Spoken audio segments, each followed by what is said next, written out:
نادر يعني شوي بعد جغرافي ابدا ما بيكون مقياس بالنسبه لنا صعب يعني كثير صعب كثير صعب يعني ايام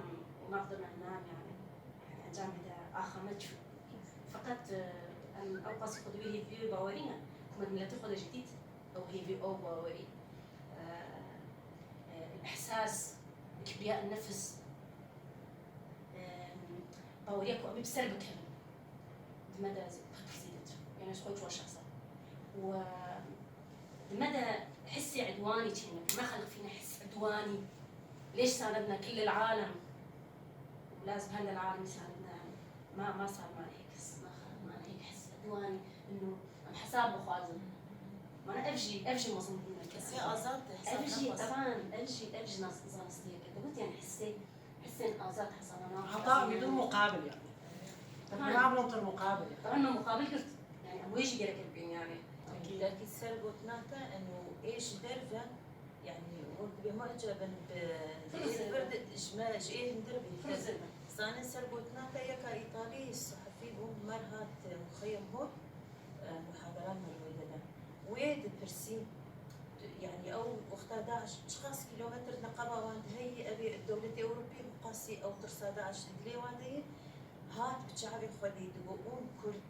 ازو يك بمراو هذا بتشو محاضره تقوم كرد واكيد هناك نيزيكي و جو هاتن بوشتن بدستي وانا وقوم تبينن بتصرفاتي وان وشيء وشنين وشيء وحشيتين وهاتنا واد علم وبروردتكن شبوتو ايوارتي يعني او رح يهان الجمهور كل بتشيك حطام نيزيكي بعد او جوت كوجن وما بروردتكن وما تسامحين براستي ولوية شيء صانع يعني سرقتنا او شيء ايطالي بالاصل انه دبينن او شمال هدر يعني شيء هدر مراقبتكن حتى اللي وهي جم خطه قالك فرس ذكرن وتشلو واتسامحين يعني قالك اشي هذا وكوسري مجيد كمسري واجب لانه بالمقابل عم تشكيل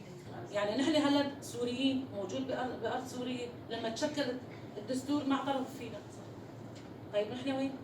يعني حقوقنا اللي هي الابسط الحقوق ما عم تنعطى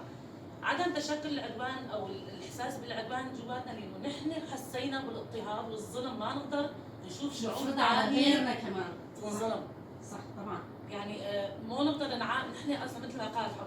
نحن يعني دورنا ان نحمي حالنا وندافع عن حالنا نحن مو محتلين